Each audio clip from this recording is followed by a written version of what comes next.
Afternoon, everybody. It's Stephen and Paul back at you again for the Tuesday, September 21st edition of Daily Brief. It's not a bad day out. It sucks to be inside. What about you, Paul? Are you enjoying being inside? Not really, because it's absolutely beautiful out, but it's actually just that bit too warm for me outside. So, but you know what else is beautiful? Not just the weather. What? And this is probably the cheesiest and worst segue. Oh, yes. It is. But it is a beautiful segue. It's a beautiful segue for a beautiful web. And Microsoft must be feeling the absolutely beautiful love right now, because they're looking at, since announcement, over 2 million downloads of the IE9 Beta. Now, before all these people start running at us and giving out and saying, well, you know, it's Microsoft and this stuff, you know, comes through auto-update. No. IE9 Beta is not coming through auto-update. This is people actually going to beautyoftheweb.com, clicking on the link, and downloading the IE9 Beta. So, you know, they've had over 9 million visits to the site, 26 million page views, and now IE9 Beta has a 2 million user install base, which is pretty good for a brand new beta browser. And when you compare it to IE8, when that released as a full browser, that had only 1.3 million downloads in the first 5 days. So there's a lot of interest for what is admittedly a very, very good browser. Everything I've been reading so far, this seems to be boiling down to one or two bugs that have got people not jumping on full time. They've tried it, they like it, but there's a JavaScript drag and drop bug, and I've noticed. You know what? Shut the hell up, whining people. Okay, you know what to do if there's a bug. Submit it so it will get repaired. This is why it's called beta software, not full release. Okay.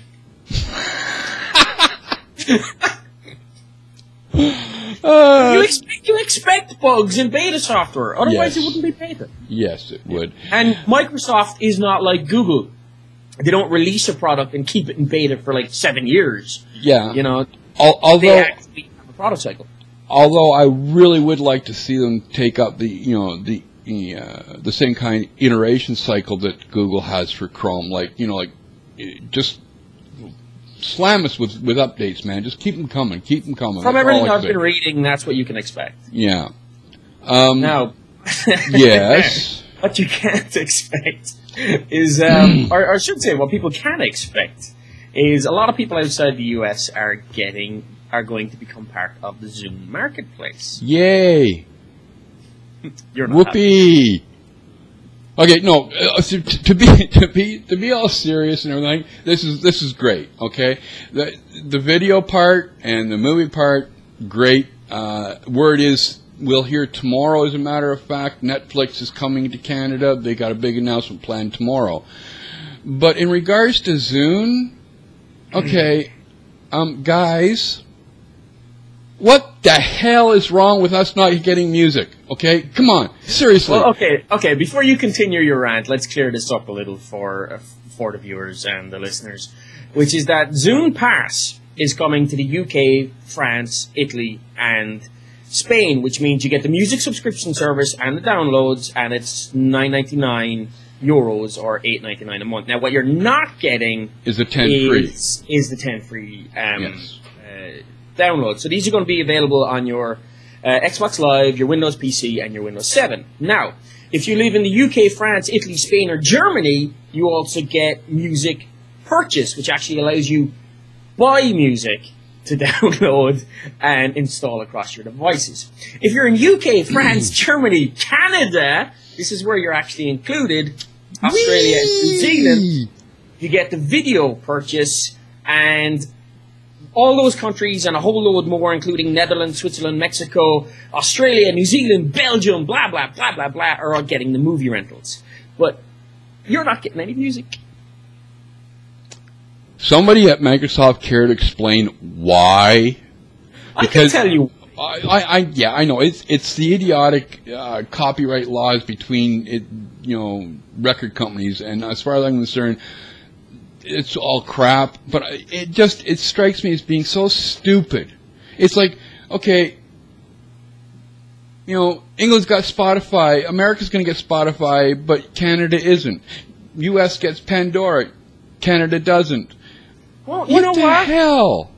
Look, either make more Canadians, because there obviously isn't either A, enough Canadians for American demand, or B, you need to start lobbying somebody or other to kick the music organizations' arses into gear who aren't allowing the proper deals to be made, or either being too greedy or too restrictive, or whatever the case may be. Well, I still want to hear a reason why from Microsoft, because I don't understand it. It's totally stupid, idiotic, and... Well, I'll tell you what, after the show, write up a post, put it on WinExtra, we'll pimp it out there, and let's email it off to Steve, to Baldy Barmer, and see what he says. Yeah, we'll get an answer from him. Anyway. Why not? Works with Steve Jobs. Yeah. You might at least get an F off. That's about it, too. Jesus. Oh, God. Moving on. Please. To Bing. Bing. Yes, to Bing. Bing is now recommending interesting Twitter users, according to Read White Rep. I've also tested this out this morning. So have I. Now, this only works on Bing Social, so you got to go to bing.com/social. Social. Yes. And what happens is, if you type in a search, on the right-hand side of the screen, you get a list of recommended Twitter users that you should be following. Now, I've done this with a couple of searches, and it wasn't that great. For example, when I searched for Microsoft, I only got one result. Look, and that was let's be honest. It sucks. All right? How dare those words cross your lips, you Microsoft fanboy, you. The results suck. Like, they do. It's absolutely brutal.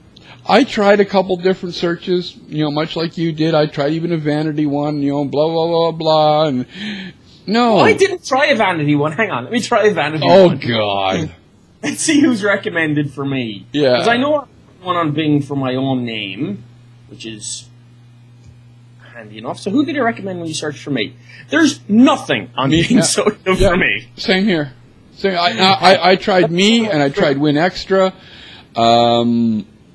It was like, okay, now what? All right, okay, here we are. They have one public update for my Twitter username. And no recommendations whatsoever. Yeah, they had one Twitter update for WinExtra too, and that was it. And that was the one pimping the contest. Microsoft.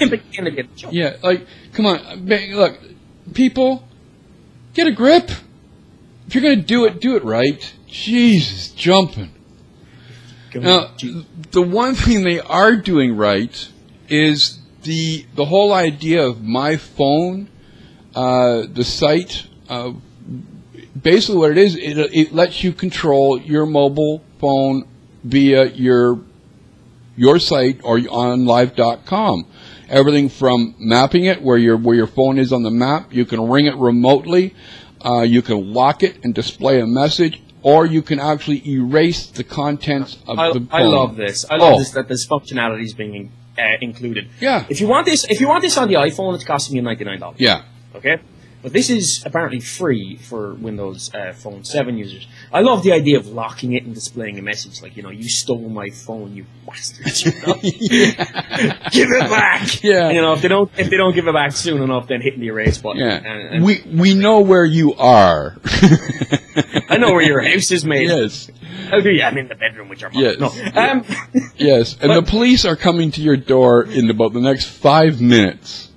No, I seriously do. I love this. And what really gets me about this is, it's part of the entire integration that we're starting to see, where we're seeing Microsoft doing the cloud properly, integrating all the services and adding these kind of things that we need. And, of course, with Windows Phone 7 being essentially a cloud device, this is very, very... I'm wondering if we'll actually see that branch out to laptops.